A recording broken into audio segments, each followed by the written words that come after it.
The Kryptman Gamble. Inquisitor Fidus Kryptman faced two pivotal moments in his battle against Hive Fleet Leviathan, and both decisions led to disastrous outcomes. First up was the Scorched Earth Galactic Cordon Sanitaire during the Third Tyrannic War. When Leviathan breached Imperial space, Kryptman figured the best way to slow it down was to cut off its food supply, which was human worlds. He ordered exterminatus on every inhabited planet in the Hive Fleet's path, resulting in the deaths of billions of loyal Imperial citizens before the Tyranids even set foot on their worlds. His reasoning was sound on paper. A starving Hive Fleet would move more slowly. However, the Inquisition stripped him of his rank and branded him a criminal for his actions.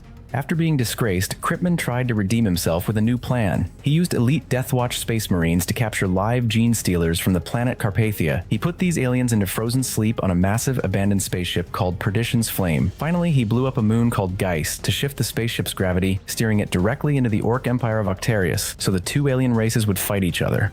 Orc looters boarded the drifting spaceship looking for loot, but they accidentally got infected by the gene stealers. The spreading infection sent out a psychic signal that drew the Tyranid Hive fleet straight to Orc territory. The plan worked, but it backfired completely. Instead of destroying each other, both sides grew stronger from the constant fighting. The Orcs grew bigger and tougher, while the Tyranids ate billions of Orcs to mutate and evolve. The war ended up creating two much more dangerous enemies. Von Strab's defensive Armageddon. Hermann von Strab, the so-called Overlord of Armageddon, was labeled by one of his own Titan commanders as the biggest waste of flesh and bone to come along in the last 5 centuries. When the Orc warlord Gajkol kicked off his first colossal war against Armageddon, every single warning system blared at once. Tarot readings predicted doom and navigators picked up an incoming warp storm. But von Strab, in his arrogance, silenced every officer who dared to raise the alarm, hell-bent on claiming the glory of defending Armageddon for himself. He sent his forces into battle in scattered units, each one picked off one by one, threw his Titan Legion into unsupported skirmishes against Orc Gargants, resulting in the Legion's complete destruction, and unleashed faulty virus bombs that turned on his own troops more than the enemy. As the situation spiraled out of control, von Strab retreated to his private bunker, refusing to hand over command. Even when Space Marine forces arrived to assist, he wouldn't coordinate with them or admit the scale of the catastrophe. By this point, he had done more to bring about Armageddon's ruin than Gajkol himself. Commander Dante of the Blood Angels had no choice but to arrest von Strab on sight. Eventually, it was Commissar Yarrick who managed to save the planet, working with whatever scraps von Strab had left him, which wasn't much. Von Strab managed to escape Dante's house arrest during the Second War in a land speeder, which was later found wrecked, with his body never recovered. He re-emerged during the Third War for Armageddon 57 years later, this time siding with the Orcs and seizing Hive Acheron through treachery. Ultimately, he was hunted down and killed by the 13th Penal Legion. His entire defense destroyed his own Titan Legion and killed his own troops with friendly fire. In a military tradition built on incompetent commanders, Hermann von Strab stands as a genuine landmark. The Months of Shame. The first war for Armageddon ended in an Imperial victory. The demon Primarch Angron was banished. The world was saved, and every soldier who had bled for it was then enslaved by the institution they had just defended. After the battle, the Ordo Malleus, the branch of the Inquisition responsible for combating demonic threats, arrived to address a problem. Thousands of survivors had witnessed Angron in the flesh. They knew a demon Primarch had attacked an Imperial world. To keep this knowledge from leaking outside of approved channels, Inquisitor Kisneros ordered the immediate rounding up of every survivor. Space Wolf veterans, Imperial Guard soldiers, and civilian fighters alike. They were sterilized to prevent any future offspring and locked away in labor camps for life. Logan Grimnar, the Great Wolf of the Space Wolves, stood his ground. He had witnessed his warriors bleed for Armageddon, and he refused to let the Inquisition enslave them for their sacrifice. This led to an all-out war between the Space Wolves and the Grey Knights. The conflict escalated to such a degree that Inquisitor Arven Stern had to step in to broker a ceasefire. The Inquisition backed down, but not before an unknown number of survivors had already been processed. The Months of Shame represents the Imperium turning against its own defenders to safeguard a secret, not a typical military blunder, but one of the most devastating institutional failures in the history of the setting. The Gothic War intelligence failure. The Gothic War is remembered as a naval campaign where the Imperium narrowly defeated Abaddon's 12th Black Crusade. The reality, however, was a catastrophic intelligence failure that handed Abaddon some of the most powerful weapons in the galaxy. When massive warp storms cut the Gothic sector off from reinforcements, Lord Admiral Ravensburg was forced to defend dozens of systems blindly against 20 Chaos fleets. He had no idea what Abaddon was actually targeting. While the Adeptus Mechanicus had spent decades studying the sector's ancient Blackstone fortresses, they kept their findings classified. Because the Navy didn't know what these fortresses could do, they couldn't prioritize what to defend. By the time the truth came out, Abaddon had captured 3 Blackstone fortresses. He linked 2 together to strip the atmosphere from Phalaris II, killing everyone on the planet. He then used his flagship, the Planet Killer, to obliiterate the holy world of Savavan, vaporizing 14 billion citizens instantly. The Navy eventually won the war, but the lost fortresses were never recovered. Abaddon took them straight into his 13th Black Crusade to destroy the fortress world of Cadia. A secret the Mechanicus refused to share directly enabled one of the most devastating disasters in Imperial history. The Iron Cage.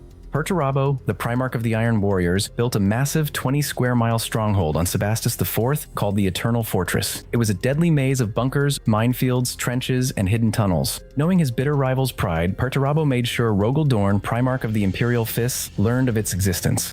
Dorn took the bait and publicly vowed to drag Perturabo back to Terra in an iron cage and led his legion straight into the trap. The Iron Warriors had built the fortress specifically to counter Dorn's predictable tactics. They systematically butchered the Imperial Fist squad by squad, forcing them into brutal close-quarters trench warfare where ammunition ran out and soldiers fought with knives. Dorn arrogantly refused to retreat, nearly letting his entire legion die. The Imperial Fists were on the brink of total destruction until Robute Guilliman and the Ultramarines arrived to rescue them. The disaster was exactly what Perturabo wanted. He sacrificed the gene seed of over 400 slaughtered Imperial Fists to the Chaos Gods, earning his ascension into a powerful demon prince. The Iron Cage remains the ultimate example of pride blinding a commander. Dorn knew the fortress was a trap, yet he marched his men into the slaughter anyway, terrified that walking away would look like cowardice. The Damocles Gulf Crusade Withdrawal. The Damocles Gulf Crusade was a rare, proactive Imperial invasion into Tau space, and the Imperium was actually winning. Imperial forces pushed deep into alien territory, destroying several outer worlds and advancing rapidly on the major Tau Sept world of Dalith. Tau commanders were caught completely off guard by an offensive campaign they never expected. Unlike standard grinding stalemates, this crusade was making progress toward breaking the Xenos Empire. Then Hive Fleet Behemoth emerged on the eastern fringe. Segmentum Command quickly decided that a massive Tyranid invasion posed a far greater existential threat to the galaxy than the Tau. As a result, the crusade was abruptly called off. The Imperial fleet abandoned its momentum and retreated from Dalith overnight to fight a different war. This sudden recall became the greatest accidental favor the Imperium ever did for the Tau. Granted a century of unexpected breathing room, the Tau completely rebuilt their military, expanded their borders, and perfected the highly adaptive combined arms tactics that define them today. By choosing to prioritize the Tyranids, the Imperium essentially gifted the Tau Empire the exact time it needed to solidify itself as a permanent major galactic power. The Flesh Terrors. The Flesh Terrors are a Blood Angels successor chapter under Chapter Master Gabriel Seth. They are one of the most effective close combat forces in the Imperium. They are also dying from a genetic curse, but the Imperium keeps deploying them anyway.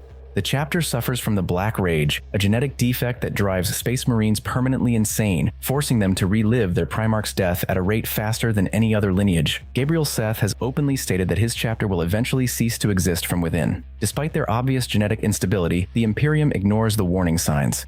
During combat, the Flesh Terrors routinely lose control and slaughter nearby Imperial civilians. Blinded by the Black Rage, the affected Marines literally cannot tell the difference between enemy combatants and innocent bystanders. Seth knows the body count, yet he keeps sending his men into battle. In the grim darkness of the far future, a chapter with a track record of slaughtering its own civilians is still considered too useful to bench. The institutional failure is the continuous choice by Imperial Command to deploy a force that is actively losing its sanity. The Imperium has decided that civilian massacres are a fair price to pay for military victories. The Flesh Terrors are effective enough that the cost is considered acceptable, and the Imperium has decided that this is not a problem that requires solving. The Siege of Vraks.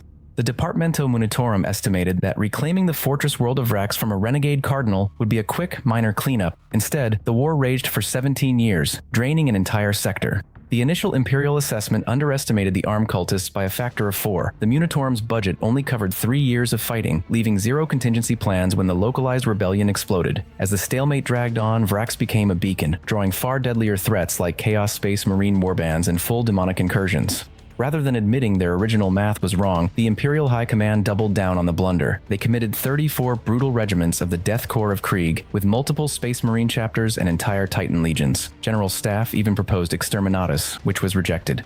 When the dust finally settled, Vraks was reclassified as a dead world anyway. The sheer scale of the fighting left the planet completely uninhabitable. The Imperium spent trillions of lives and endless resources to save a world, only to destroy it in the process. The Siege of Vraks stands out not as a failure of battlefield tactics, but as a monument to administrative arrogance, a rigid bureaucracy stuck to an outdated budget, escalating a meat grinder for nearly 2 decades rather than admitting a paperwork error. Thanks for watching until the end. Click here to check out another video and see you in the next one.